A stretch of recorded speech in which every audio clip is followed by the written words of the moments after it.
Shalom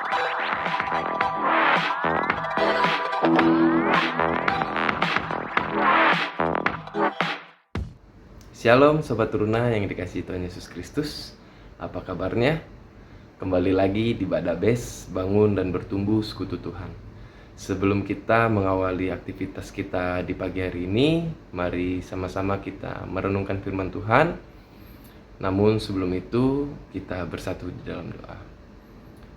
Tuhan Allah Bapa kami yang bertata di dalam kerajaan sorga, terima kasih atas karunia yang Kau berikan kepada kami, sehingga kami anak-anak-Mu bisa menghirup udara yang segar. Tuhan, sebentar lagi kami akan merenungkan firman-Mu. Berkati kami, sertai kami, agar kami dapat memahami dan mengerti akan isi firman-Mu.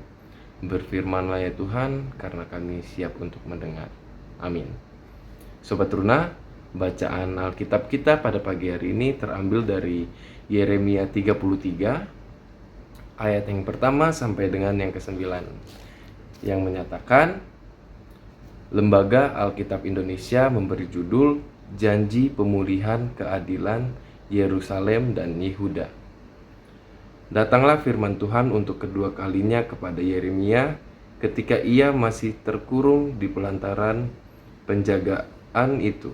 Bunyinya, beginilah firman Tuhan yang telah menjadikan bumi dengan membentuknya dan menggerakkannya dan menegakkannya.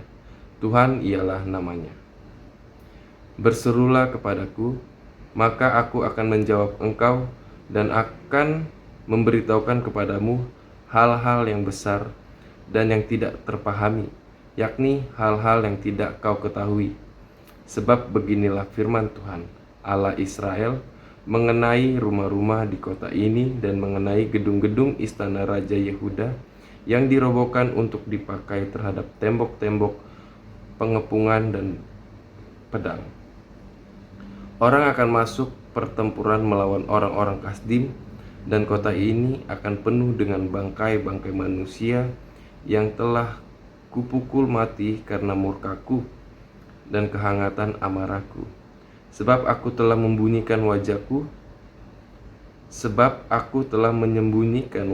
dari kota ini oleh karena segala kejahatan mereka. Sesungguhnya aku akan mendatangkan kepada mereka kesehatan dan kesembuhan, dan aku akan menyembuhkan mereka dan akan menyingkapkan kepada mereka kesejahteraan dan keamanan yang berlimpah-limpah. Aku akan memulihkan keadaan Yehuda dan Israel dan akan membangun mereka seperti dahulu. Aku akan mentahirkan mereka dari segala kesalahan yang mereka lakukan dengan berdosa terhadap aku, dan aku akan mengampuni segala kesalahan yang mereka lakukan dengan berdosa dan dengan memberontak kepadaku. Dan kota ini akan menjadi pokok kegirangan, ternama, terpuji dan terhormat bagiku di depan segala bangsa di bumi yang telah mendengar tentang segala kebajikan yang kulakukan kepadanya. Mereka akan terkejut dan gemetar karena segala kebajikan dan segala kesejahteraan yang kulakukan kepadanya. Demikian pembacaan firman Tuhan. Terpujilah Kristus. Maranatha. Sobat Teruna, perikop kita pada pagi hari ini ialah joyful. Ya. Sobat Teruna tahulah, ya, joyful itu artinya kegembiraan, kegirangan. Kiranya Tuhan memberkati Sobat Teruna dengan kegembiraan juga. Nah, kegembiraan adalah suasana hati yang bersukacita. Penyebabnya tuh bisa beragam, rekan-rekan.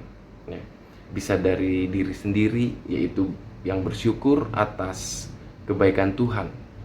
Bisa juga datang dari luar diri kita, yaitu seperti keluarga, sahabat, ya, hobi kita bisa membuat kita tuh gembira, senang, serta keberhasilan, dan masih banyak lain.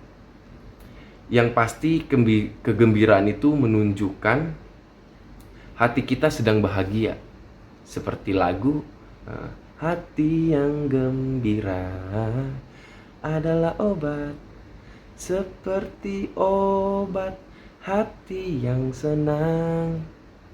Tapi semangat yang patah keringkan tulang. Hati yang gembira, Tuhan senang. Nah, seperti itu lagunya rekan-rekan.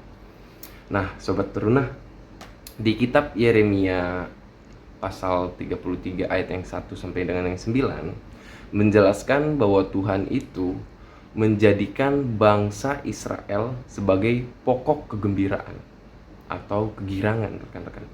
Itu ada di ayat yang ke-9.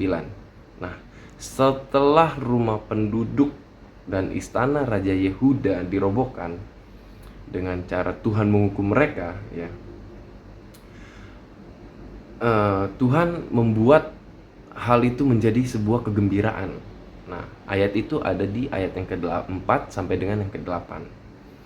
Tuhan mendatangkan kesehatan, terus mendatangkan kesembuhan, ya, mendatangkan kesejahteraan dan juga keamanan, rekan-rekan.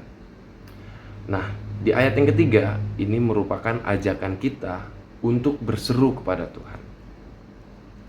Tuhan akan menjawab serta memberitahu hal-hal yang besar dan tidak terpahami, yaitu hal-hal yang tidak kita ketahui, rekan-rekan. Tuhan memberitahukan rencana damai sejahtera bagi umat pilihannya. Nah, Sobat Teruna, seringkali cara kita mempergunakan media sosial dapat membawa kita kegembiraan ataupun kesedihan pastinya. Melalui media sosial, ya rekan-rekan, kita mudah mengakses banyak hal yang dapat memperkaya atau merusak diri kita. Kita harus bisa selektif, harus bisa memilih, ya. Kita bisa mendapat banyak teman, tapi hal itu juga dapat menjadi berkat atau bisa juga bencana bagi kita. Nah, tergantung bagaimana sikap kita. Bahkan tidak sedikit para teruna yang mengalami mental illness, ya, karena salah mempergunakan media sosial. Nah, mereka atau kita kehilangan kegembiraan itu bisa juga dari media sosial, rekan-rekan. Nah, kegembiraan kita tidak tergantung pada dunia media sosial, tetapi pada kedekatan kita dengan Tuhan. Karena itu, tekunlah berdoa, membaca Alkitab, dan beribadah. Supaya apa? Supaya kita dijadikan sebagai pokok kegembiraan oleh Tuhan. Amin. Rekan-rekan, sebelum kita mengakhiri renungan kita pada pagi hari ini, mari kita bersatu di dalam doa. Puji dan syukur kami panjatkan kehadirat-Mu ya Tuhan, karena Engkau sudah membimbing kami dari awal, pertengahan, hingga akhirnya renungan kita pada hari ini. Tuhan, berkatilah kami, berikanlah kami hati yang gembira, serta dimanapun kami berada, kami bisa menjadi sebuah pokok yang positif, bisa membuat orang gembira, sukacita akan hadirnya kami ya Tuhan. Tuhan, sebentar lagi kami akan menjalankan aktivitas kami sebagai pelajar, mahasiswa, pekerja. Berkatilah kami, sertailah kami di sepanjang hari ini ya Tuhan. Terima kasih Tuhan Yesus, kekal sampai selama-lamanya. Amin. Sobat Teruna, renungan kita pada pagi hari ini telah selesai. Selamat beraktivitas, Tuhan Yesus memberkati. Dadah.